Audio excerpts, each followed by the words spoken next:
যে কোনো অকেশনে সাদা পোলাওয়ের সাথে রোস্ট রান্না হলে যেন চলেই না। তো কিভাবে পারফেক্ট রেসিপিতে বিয়েবাড়ির সাথে রোস্ট রান্না করা যায় সেটা জানতে let's get cooking and welcome back to Dilshaharaj world. আমি এখানে রোস্টের শেপ দিয়ে চিকেন নিয়েছি 4 পিস, এগুলোকে কেটে ধুয়ে পরিষ্কার করে নিয়েছি। এরপর সামান্য লবণ দিয়ে ম্যারিনেট করে নিচ্ছি। তো এই পর্যায়ে আপনারা চাইলে 1 টেবিল চামচের মতন আদার রস ব্যবহার করতে পারেন। ম্যারিনেশনের পরে এই চিকেনটাকে রেস্টে রেখে দেবো 10 মিনিটের জন্য। চলে এসেছে চিকেন রোস্ট রান্নার প্রসেসিংয়ে। একটা ফ্রাইং প্যানে 1/2 কাপ নিয়েছি রেগুলার রান্নার তেল। তেলটা যখন গরম হয়ে আসবে এই পর্যায়ে আমি চিকেন পিসগুলোকে দিয়ে লালচে ব্রাউন করে ভেজে নেব। এটাকে ডিপ ফ্রাই করার কোনোই দরকার নেই, হালকা ভেজে নিলেই এনাফ। এরকম হালকা বাদামি কালার করে সবগুলো চিকেনকে ভেজে নিচ্ছি। ঈদ মেনুতে সাদা পোলাও অথবা বিরিয়ানির সাথে চাইলে চিকেন রোস্টের রেসিপিটি রাখতে পারেন। চিকেনগুলোকে ভেজে নিয়েছি। ভিন্ন একটা প্যানে 1/2 কাপ দিয়েছি রেগুলার রান্নার তেল, আর তেলটা যখন গরম হয়ে আসছে তখন আমি 1/2 কাপ পরিমাণ দিয়েছি পেঁয়াজ কুচি। পেঁয়াজ কুচিটাকে বেরেস্তা করা যাবে না, সফট হওয়া পর্যন্ত ভেজে নিলেই কিন্তু এনাফ।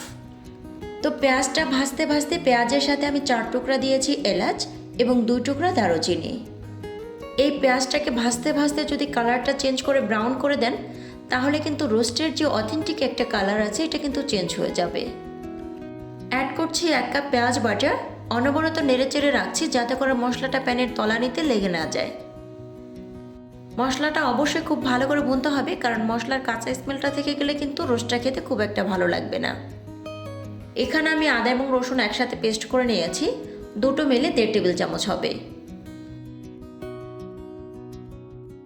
স্বাদ মতো লবণ দিয়ে দিচ্ছি, আর 1 টেবিল চামচ দিচ্ছি লাল মরিচের গুঁড়া। লবণটা একটু বুঝিয়ে দিতে হবে, যেহেতু লবণ দিয়েই কিন্তু চিকেনটা ফ্রাই করে নিয়েছিলাম। আজকের রেসিপি ফলো করে যদি বাসার রোস্ট রান্না করেন তাহলে এতটুকু বলতে পারি যে ফেলড হবেন না ইনশাল্লাহ। কাঁচামরিচ বাটা দিচ্ছি 1 টেবিল চামচ। কাঁচামরিচটা বেটে দেওয়ার কারণে যেটা হবে, রোস্টের থেকে কিন্তু একটা স্ট্রং টেস্ট এবং ফ্লেভার পাওয়া যাবে। তো এখন আমি প্রায় 3 টেবিল চামচ দিয়ে দিচ্ছি রাঁধুনি রোস্টের মশলা। যেহেতু এক্সট্রা কোনো মশলা ব্যবহার করিনি, যেমন জয়ফল, জয়ত্রী, আলু বোখারা এগুলো ব্যবহার করছে না, তাই এখানে রোস্টের মশলাটা ব্যবহার করতে হবে।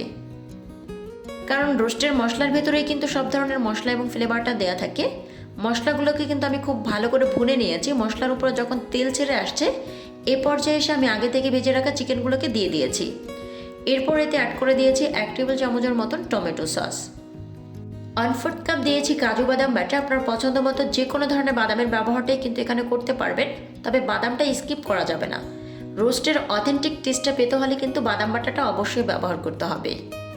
1/2 কাপ দিয়েছি টক দই। টক দইটাকে আমি আগে থেকে খুব ভালো করে ফেটে নিয়েছিলাম। কোনো কারিতে যখন টক দইয়ের ব্যবহার করা হয় তখন চুলার আঁচকে লো ফ্লেমে রাখা উচিত, কারণ টক দইটা দেওয়ার সাথে সাথে কিন্তু ফেটে যেতে পারে। টক দইটা দেওয়ার পরে চিকেনটাকে প্রায় 4 থেকে 5 মিনিটের জন্য কুক করে নিয়েছিলাম। এখন আমি এখানে প্রায় 1.5 কাপের মতন লিকুইড মিল্ক অ্যাড করছি। এটা কিন্তু গরুর দুধ না, গুঁড়া দুধ গরম পানি দিয়ে গুলে নিয়েছিলাম। তো আপনারা চাইলে এখানে দুধের পরিবর্তে পানি ব্যবহার করতে পারেন, তবে রোস্টের থেকে যে একটা শাহী টেস্ট এটা কিন্তু পাবেন না। এখন একটি ঢাকনা দিয়ে এটাকে কুক করে নেব টানা 10 মিনিটের জন্য। এই 10 মিনিটের মধ্যে আমি একবারও ঢাকনা তুলিনি, চুলার আঁচ মিডিয়ামে ছিল। খুব সুন্দর একটা ফ্লেভারের জন্য উপর দিয়ে কয়েকটা কাঁচামরিচ দিয়েছি। চিকেনটা কিন্তু অলমোস্ট সিদ্ধ হয়ে গিয়েছে, আর গ্রেভির ঘনত্বটা কিন্তু অনেকটা গাঢ় হয়ে গিয়েছে। রোস্টের গ্রেভির টেক্সচারটা এখন যে লেভেলে আছে এটা ঠান্ডা হওয়ার পরে কিন্তু আরও ঘন হয়ে যাবে। এখন উপর দিয়ে কিছুটা পেঁয়াজ বেরেস্তা ছড়িয়ে দিয়ে চিকেনটাকে দমে রেখে দেবো 10 মিনিটের জন্য।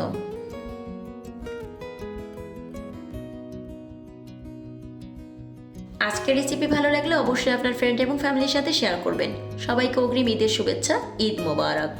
আপনারা দেখছিলেন দিলশাহারাজ ওয়ার্ল্ড। এরকম সুন্দর, সহজ এবং সুস্বাদু রেসিপি পেতে অবশ্যই দিলশাহারাজ ওয়ার্ল্ডের সাথেই থাকবেন। ভিডিওটি ভালো লাগলে একটি লাইক করবেন এবং চ্যানেলটিতে সাবস্ক্রাইব করে পাশে থাকার আমন্ত্রণ করছি। আল্লাহ হাফেজ।